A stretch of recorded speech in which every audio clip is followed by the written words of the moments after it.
பதுளை மொரேதொட்ட வித்தியாலய மாணவர்கள் 77வது சுதந்திர தினத்தை வித்தியாசமாக வரவேற்றனர்.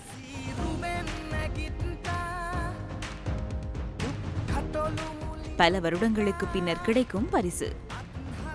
எதிர்காலத்தை வெற்றி கொள்ள உற்சாகத்துடன் காத்திருக்கும் 122 மாணவர்கள் கல்வி பயிலும் இந்த பாடசாலையில் நூலக கட்டடமின்மை பிரதான குறைபாடாக இருந்தது.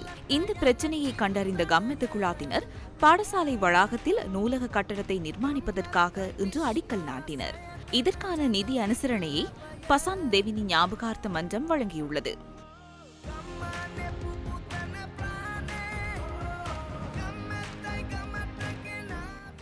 இந்த நிகழ்வில் சிரச ஊடக வலையமைப்பின் குழும பணிப்பாளரும் கம்மெத தலைவருமான ஷிவான் டேனியல், பதுளை வலய கல்வி பணிப்பாளர் சரத் ரணசிங்க, ஹாலிஹல பிரதேச செயலாளர் சமிந்த வீரசிங்க, மொரேதொட்ட வித்தியாலய அதிபர் TMSK தென்னகோன், பசான் தெவினி ஞாபகார்த்த மன்றத்தின் தலைவர் HKI பரணவிதான உள்ளிட்ட பலரும் பங்கேற்றிருந்தனர்.